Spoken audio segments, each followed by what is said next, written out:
Hello, my dear friends. Today we're talking about something that is near and dear to my heart. And this morning when I woke up, I was thinking about it and I thought, I should make a video for you on this. And sometimes I think of it as reverse engineering, but that's not really what it is. It's re-engineering. And I know that sounds a little technical, but all it means is let's figure out what we want it to look like in the end, and let's work backwards to get there. That's my version of re-engineering. All right, so what you're doing now isn't working, right? You're unhappy, or you're somewhat unhappy, or you're probably not very happy. I'll just put it that way. So we're going to re-engineer what you're doing. So let's start with looking at what you want your home and home life to look like. What do you want it to look like?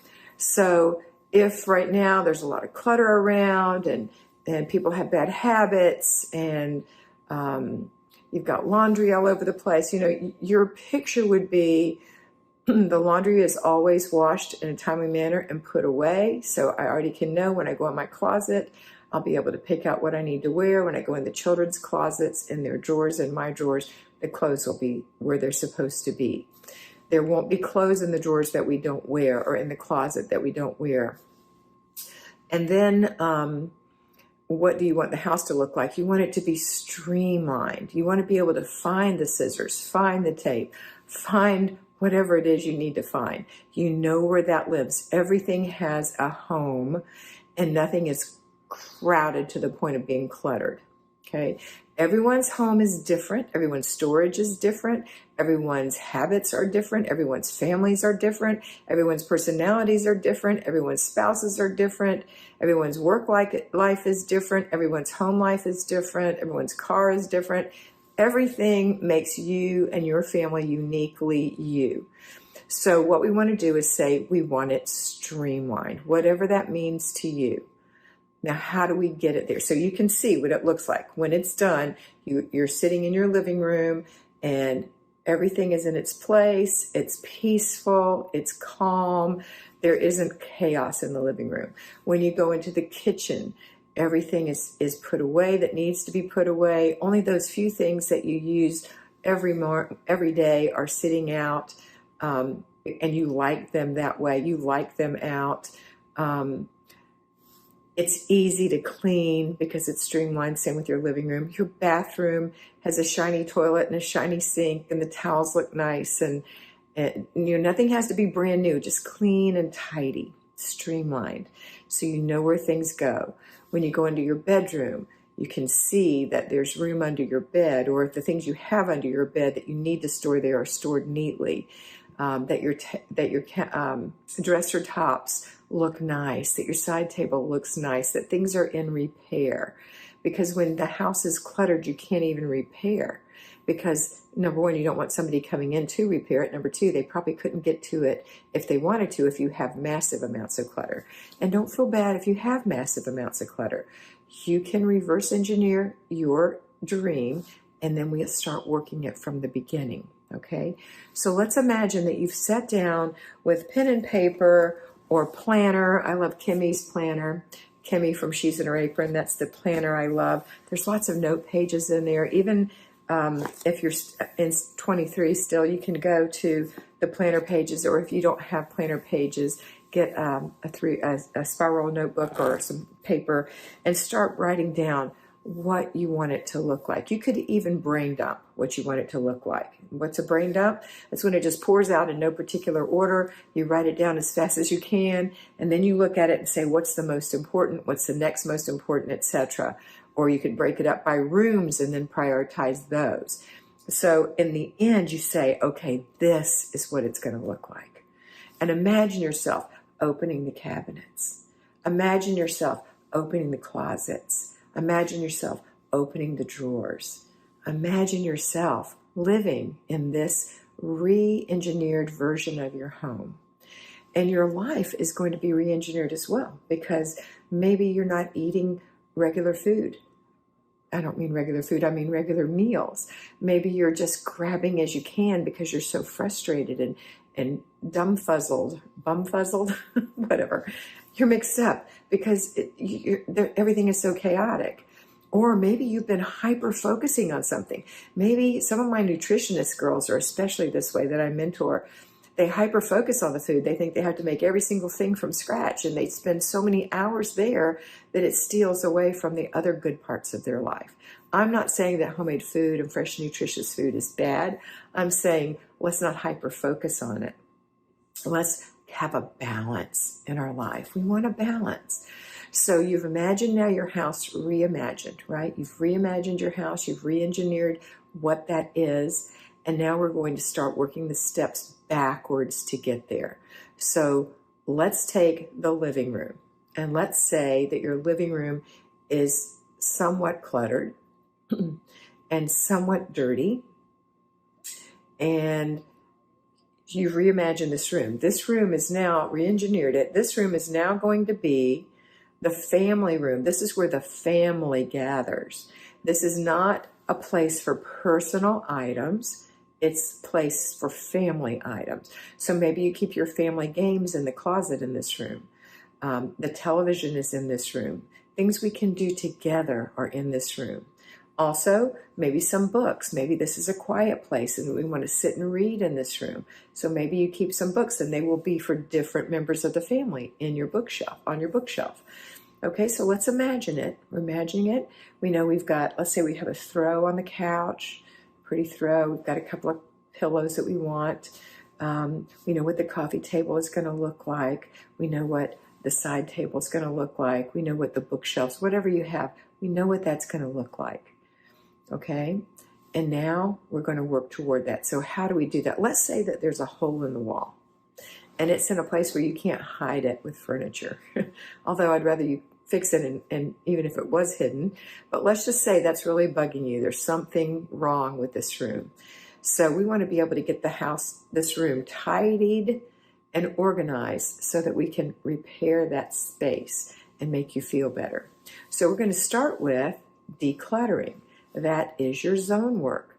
So we're going to declutter the room. That means we're going to find all the things that don't belong in this room, and we're going to put that in a basket and take it to the other rooms those things belong to, and put them away in those rooms. We're going to take things from other rooms that belong in this room and put it in this room. And then we're going to go through those things as we're doing this to decide if it's really something we want to keep. If it's something that needs to be thrown away, we need to throw that away as we're decluttering. If it's something that we want to give away, we have to really imagine this for sale in the Goodwill. Is this something that you or your friend would buy if they were in the Goodwill, if it was up their alley? If it is, put it in the giveaway. It doesn't have to go to Goodwill, but I'm just saying. If it is not, then it's not something you want to give away. You want to throw it away. It's not repairable. A lot of times people will hold on to things for years and years and years that just need repairing, and they never get them repaired. If that's the truth and it's not something somebody could easily repair, then you're going to throw it away. Don't think that I'm being less than frugal. I am not. It is more frugal to not have those things in your house so that you have room to live, so that you can have a good life. Because we're not just re-engineering your home or this room, we're re-engineering the life you live in this room, okay? All right, so we know we need to declutter. We're going to do that in 15-minute increments in this room a day, 4 days a week. And if you want to, you can do a project where you just stay in this room week after week until it's all done. Otherwise, the typical FlyLady system is for this week, you work in this room. Next week, you work in another room. And so it's all sort of happening along. It's not going to happen. It's not going to be as impactful. But you can do a power through a room by doing 15 minutes 4 times a week, or 1 hour on Saturday if you work outside the home, or even if you work inside the home but you aren't available to take care of your house, you're working, then you do it on Saturday or your version of Saturday for 1 hour. And when you're done, you throw away the trash. Each time you do it, you give the giveaway, you put the giveaway in the back of the car, because the next time you're out and about, you're going to drop it off and you're going to put the put away where it belongs in your house. If you get to the point where you see there's not enough room, then those things you can't keep. You're going to have to prioritize what you're keeping. and say, well, I really wanted to keep this XYZ thing. We haven't listened to, looked at, played with, touched, displayed this thing in 2 years, and I don't have room for it. So I'm going to say this is not a priority. If it's a family heirloom, offer it to a family member. If it's not a family heirloom and it's not something you feel strongly about, then give it away. Okay? But you have to have room for everything you keep so that when you open the drawers, the closets, the shelves, the cupboards, wherever, you can see the forest. You can see the trees, not just the forest, right? It's just not going to be crowded with everything, but you can see the things that are in there. They have room to breathe, and you can easily get them without knocking things over, okay? And put them back where they belong when you're done with it, as can your family. All right, so we're going to declutter. And then once the decluttering is done in this room, you want to do a deep clean. And so in the FlyLady system, we do this also on a weekly rotational basis in our zone. Once that deep decluttering is done, we start deep cleaning in this room. So we're already doing the weekly home blessing hour as part of our basic weekly plan, which is just a blessing. It's getting the middles. It's hitting and running. It's not deep cleaning. So let's say that you've imagined this room. Now all the empty boxes are out, all the trash is out, all the giveaway is out. You're happy with what you've decided to keep. You have a place for it. Let's clean the room. I always say start with the ceiling and work your way down. So if there's a ceiling fan, you want to get something tall to get the ceiling fan clean. And then you can do the walls. If they're dusty, dust your walls. If there's fingerprints on the doors, wash those off. If there's spots on the glass on the windows, get that off. Wipe the windowsill off. Clean the blinds. Then work your way down to the furniture, the wooden furniture. Maybe it needs to be dusted and polished. Maybe not just the top, but also the fronts and the sides and the legs. The coffee table, the same thing. The couch. If you have removable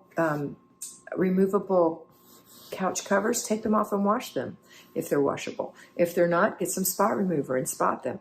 Take them off the couch and vacuum underneath. Spray them with Febreze or some other thing that will not harm your furniture. Pull the couch out, vacuum underneath. If you have a ruggable, which is a washable rug, wash the rug. If you don't, just clean it with your vacuum really well. If it's filthy, you may have to get a steam cleaner and clean it. And these are investments in time and money, so you have to plan this out. Don't freak out. You're not going anywhere. The house isn't going anywhere. We're just going to work on it and get it done. Eventually, you will have a clean room with a clean carpet, a clean couch.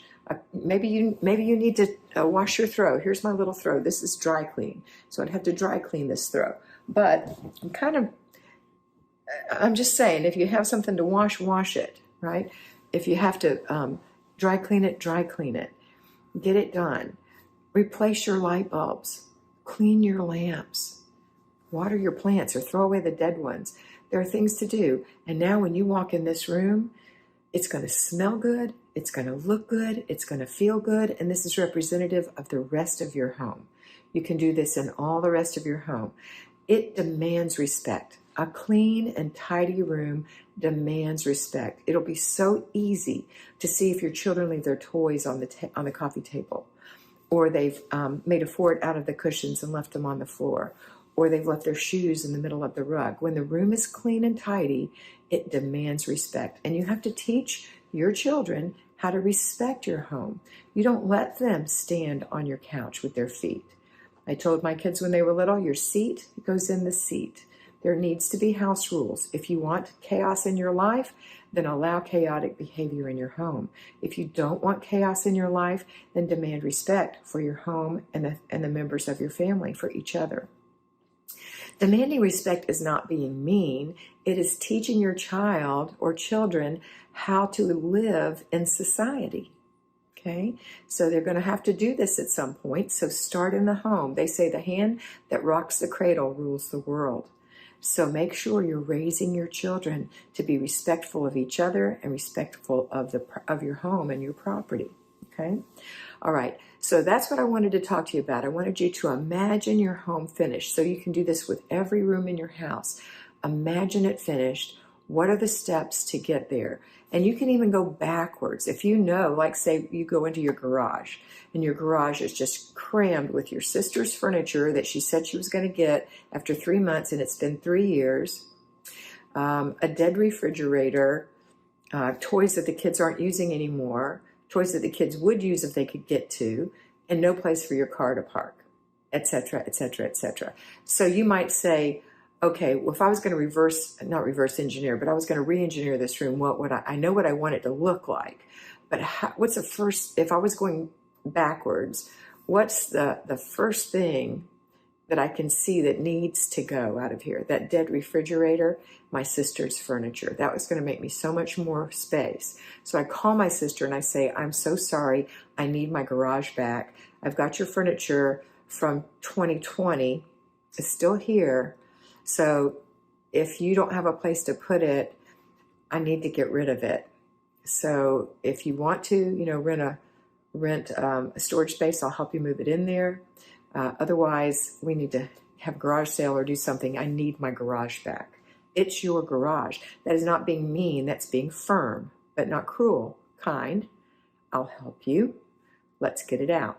Okay. I know that is that's a problem with a lot of people is they've got these commitments that they made that are unrealistic on you. And you've agreed to it. Well, you didn't agree to that. You just allowed it to happen. So step back and say, what's the first thing that needs to happen in here? And then once you get all that done, then you can start going through the declutter process.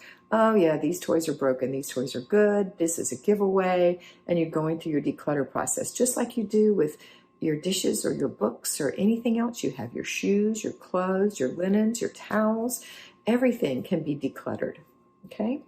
All right, so that's it. I want you to reimagine and re-engineer your home. And you do that by doing the picture of what it could look like. Imagine it streamlined. It's yours. It's not a Pinterest picture. You know, those Pinterest, even this picture right here. I set the camera just so, because if I move the camera this way, you're going to see my kitchen. There's nothing wrong with my kitchen, but I don't want you to see that. I want you to see this. If I move it this way, you're going to see the other end of my couch. If I moved it the other way, you would see the television, my bedroom, whatever. This is the picture I want you to see. It's not perfect. I have some things that look a little crowded here because I've moved some of my plants in for the cold weather. But I like the look. And so when you look at something on Pinterest or anything else, people are going to show you their best thing. They're not going to show you the look they don't want you to see. So I don't want you to think your house has to look set up like that, because when you just see this, you can imagine my whole house might look like this. And it doesn't really. It looks like this, It looks like that. It's got groceries on the bar for Christmas. It's not messy by any means. It's streamlined. And I don't want you to think I'm bragging. I'm not bragging. I'm just saying it's not what the idea of what you see in this picture here is. It looks different. And so everyone's home is different. And I want you to be happy in your home and claim it for yourself and do the best you can with it. No matter how little or how broken, you can make it lovely. All right, that's it for today. I hope you have a beautiful day. And I hope you always remember that you are beautiful. So be beautiful.